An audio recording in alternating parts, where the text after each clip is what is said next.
it's more than just art.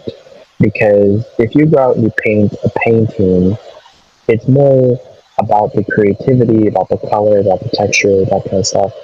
But there's not necessarily a lot of logic to it. Welcome to Unstoppable Podcast with Harry Sardinas, inspiring conversations with influential millionaires, investors, thought leaders, entrepreneurs who are making a massive difference with their innovative products and services, and sharing the challenges and wisdom of how they sold their first million. How would you like to achieve your first million in sales? And today we are here with Josh, which is the founder, CEO and founder of GoArchitect. So Josh, can you please introduce yourself? Yeah, hi everyone. So I'm Joshua Sanabria. I founded GoArchitect, which is a firm here in Chicago, Illinois. Okay, tell us, Josh, why do you decide to become an entrepreneur? I've always wanted to start my own thing. I've started many small projects in school, college, things like that. And then it became possible to do that as an adult, as a professional. So I guess you could say it's just in my blood, something I've always wanted to do. Yeah. So do you have any source of inspiration? Was your parents an entrepreneur, a neighbor, family friend? No, my parents worked regular jobs, teachers, things like that. I would say the inspiration came honestly a lot from the people that you might expect out in the world. The Steve Jobs, the Bill Gates, Wow. those types. People that are in my family, maybe my uncle a little bit. He wasn't necessarily an entrepreneur, but always had that business mindset. So I would say actually there a lot from just observing people out in professional life and seeing the exciting things of like starting something that is from scratch. But how you started to observe these people? Why you were attracted to these people? What happened? What these people were telling you that they were telling you something that you wanted to hear? Why? Sure. I think it's about the sense of ownership, the fact that you can create something and spend time on it and put it out into the world, and it's truly something that you've been able to craft and to make. Obviously, there's a lot of those components in architecture and design. Quite literally, you can be crafting something that can stand and, in theory, exist forever or nearly forever. So there's that. So I guess I just observed people who were designing, who were creating, who were using those talents to then take it into business. So more than just business itself, but the design and creative aspects of it. But then, Josh, let's face it, because you guys architects, right? You are like artists, right? And a lot of artists doesn't want to know or to have to do anything with business, right? They want to be in the creation bubble. They want to be drawing. They want to create the next amazing building, smart, that save energy and everything. Nobody's really interested in building a business. So what make you to be an architect that actually want to build a business, which is completely different ballgame, because it's gonna take away a lot of out of your work that what you really really love, right? Which is your drawings, your creation, your things, right? Well, I think it depends. Architecture, let's say architecture school at least, teaches you how to problem solve in creative ways. And one application of that is, of course, physical buildings. But really, that's what entrepreneurship is solving issues in creative ways, either that nobody has thought of before or physically don't exist before. And so there is a lot of overlap. Also in architecture, it's more than just art.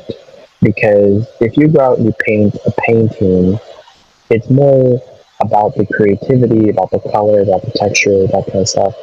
But there's not necessarily a lot of logic to it, or it doesn't have to be. Meanwhile, in architecture, you have to balance logic and art and cost and politics and a lot of other stuff in most cases. So it takes art to the next level. So I would actually argue that there are a lot of entrepreneurs in the architecture field, more than just art. Right? Okay. So it's just part of the culture in many ways. But architecture have become really, really more difficult than what it was before, right? Because before you just design a building and that was it. But today, the building has to be, it needs to use as much natural light as possible to save electricity and then to save energy. And then it has to have the better ways to use the water so it doesn't waste water. And it has to be so. What are the challenges that social responsibility is bringing to the architecture environment nowadays? Because at the end of the day, you guys need to make profit, right? And yes, you want a smart building that save water, that utilize the light, that save energy. Because, but at the end of the day, you have a project, you have a budget, and you guys have to make profit. So how you mitigate all this risk? Sure, sure. Obviously that's a challenge for a lot of different firms, but in our specific case, we've chosen to really become specialists in one area. So we work a lot with school districts who are doing what are called facility master plans. And so those, in a short way, those are the plans that the school district has for the next 20 years of buildings and repairs. And so we've been able to specialize in that area. And that's helped us focus, for one, because I think part of entrepreneurship is deciding what to focus on. It's been able, since we have focused, we are able to add a lot of value and innovation to that niche market. And then because we know all of the needs and realities of those customers, we can innovate to offer new things. So, for example, we created a piece of software called Engage that Oh, helps with the community engagement that those school districts have to do. We probably would not have known to create that piece of software if we had not decided to focus on those specific customers. yeah. Does that answer your question? Yeah, yeah, yeah. But then, Josh, this niche that you find, right, is it takes a lot of responsibility, right? Because dealing with the schools, with the kids, and everything. So, how Yeah. you guys took this specialize in that niche that is it takes a lot of responsibility, especially because there are kids around the facilities, right? Well, I think like any project, you have a certain responsibility. If it's a single family house, obviously you want it to be safe and comfortable. If you want it to be, if you are designing skyscrapers, obviously there's a lot of responsibility there with the city and the thousands or tens of thousands of people that will use those buildings. So across the board, there's responsibility in the architectural field, which is actually another aspect that makes it different from art. There is a lot more civic and safety responsibility. So I think going back to the specialization, that's what's helped us. We can understand all of the responsibilities that we have better because we work with the same types of clients, every year, and we're able to understand them better over time. So, what message do you have for every architect out there that they are scared or they have fear to build his own business as architecture? Sure. Well, I think my advice, which will be part of my 5 points to a million later, is that you need to choose what type of design you're going to specialize in. As a small firm, we can really only do one or two things very well. And so we've been very fortunate to figure out what those one or two things are, and we've been able to invest in time and efforts and everything into that. So again, find the one or two things that you're going to focus on and just really try to do well in those one or two things. And then, Josh, which one is your favorite architect?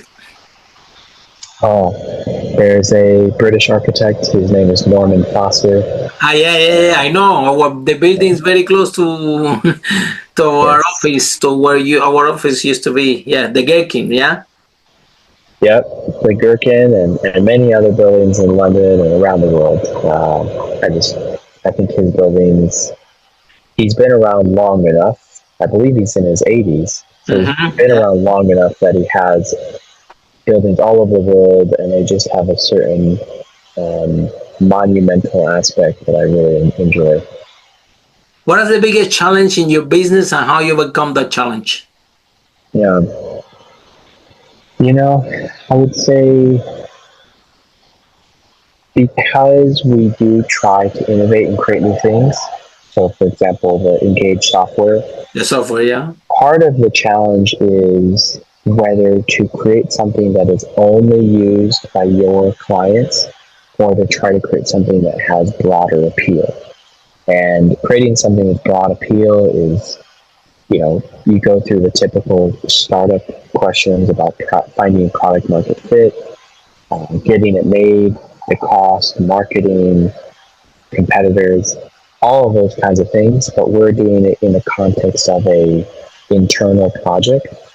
So I would say the challenges are deciding how to go about those things, investing in those things, and really taking a risk. I think a lot of people don't necessarily take the risk, even though they see the need for something. They don't take the risk and try to fix it, but we are, and so I think that's a it's a challenging and sometimes expensive venture, Embracing the but challenge, yeah. doing our best. Follow us for more interviews with world's most influential, audacious entrepreneurs that overcame challenges and adversity, providing you with the blueprint of how they sold their first million so you can grow your business exponentially.